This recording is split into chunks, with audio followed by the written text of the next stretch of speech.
শুভ সন্ধ্যা বন্ধুরা, একটা ভিডিওতে রেসিপি নিয়ে চলে এসেছি আজকে সীমাকি ওয়ার্ল্ডে। তো দেখো, এখানে আজকে আমি শুক্তো বানাবো, তাই ভাবলাম তোমাদের সঙ্গে একটু শেয়ার করি। প্রথমে আমি একটা হাফ শুকনো লঙ্কা, একটু সাদা সর্ষে, রাঁধুনি আর গোটা জিরে এগুলোকে শুকনো খোলায় আমি একটু ভেজে নিলাম।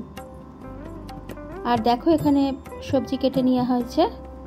কি নিয়েছি: সজনা ডাঁটা, করলা, আলু, গাজর, বরবটি এবং আরও অনেক রকম সবজি তোমরা দেখতেই পেলে। প্রথমে কিছু বড়িকে আমি ভেজে নিলাম, মটর ডালের বড়ি দিয়েছিলাম আমি। আর এরপরে দেখো, করলাগুলোকে ভেজে নিচ্ছি। একটু ভালো করে লাল লাল করে ভেজে নিলে তবে ভালো লাগবে। তো আমি প্রথমে করলাগুলো ভেজে নেওয়ার পরে বেগুনগুলোকেও আমি আলাদা আলাদা করে ভেজে নিচ্ছি।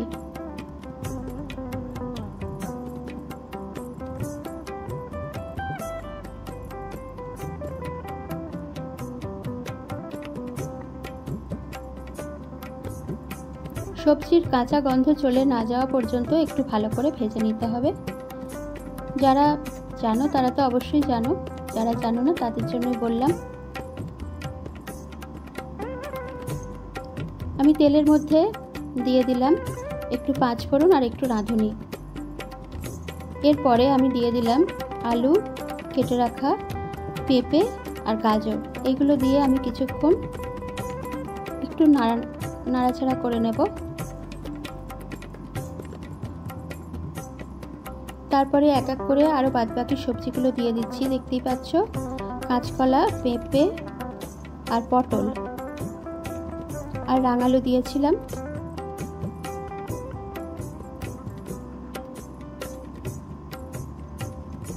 একত্রে সবজিগুলো বেশ কিছুক্ষণ নাড়াচাড়া করে নিতে হবে।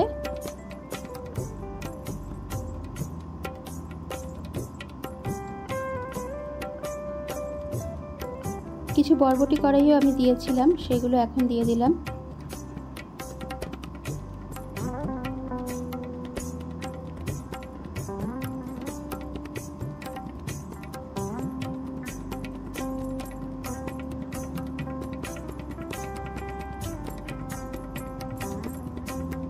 এরপরে দিয়ে দিলাম সজনা ডাঁটাগুলো। সজনা ডাঁটা খাওয়া তো খুবই উপকারী, তোমরা তো সবাই জানো।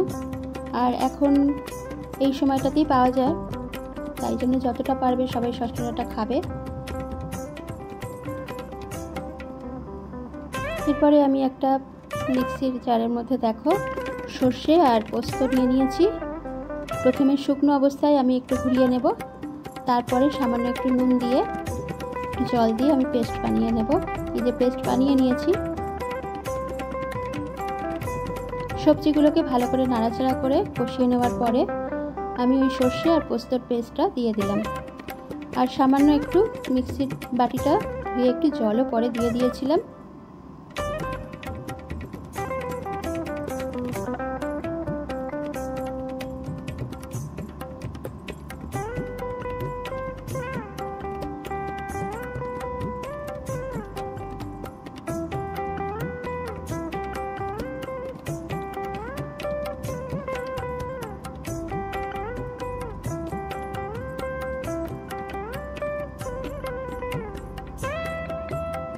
এরপরে আমি একটু উষ্ণ গরম জলের মধ্যে একটা ছোট আমুল স্প্রে প্যাকেটের দুধ কেটে ওটাকে ভালো করে গুলে নেব।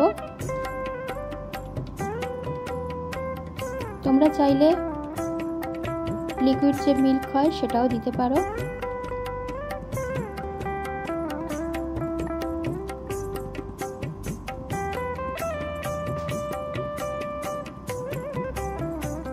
যে দুধটা আমি গুলে নিলাম ওটাই আমি ঢেলে দিলাম এবং সাথে একটু গরম জলও অ্যাড করে দিলাম। দেখো, আমি সবজিতে ঝোল দেওয়ার জন্য গরম জল বেশ কিছুটা দিয়ে দিয়েছি। এবারে আমি অফ ক্যামেরায় দিয়ে দিয়েছিলাম একটু নুন, সেটা দেখানো হয়নি। আর একটু দিয়ে দিলাম চিনি।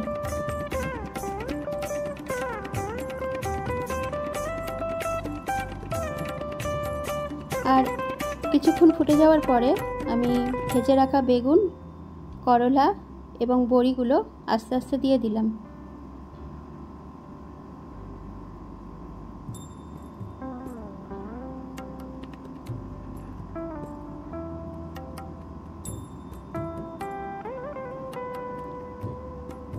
শুক্তোতে কেউ ঝাল খায় না, কিন্তু আমি 3টে কাঁচা লঙ্কা গোটা দিয়ে দিলাম, যাতে লঙ্কার দানা বেরিয়ে না যায়। সেই জন্য আমি একটু শেষের আগে লঙ্কাটা দিলাম।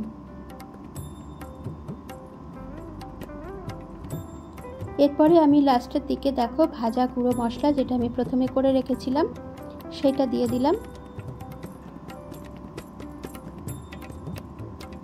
আর দিয়ে দিলাম খানিকটা ঘি। দিয়ে কিছুক্ষণ আমি ঢাকা দিয়ে রেখে দেব। আর যত শুকনো হবে ঝোলটা টেনে যাবে।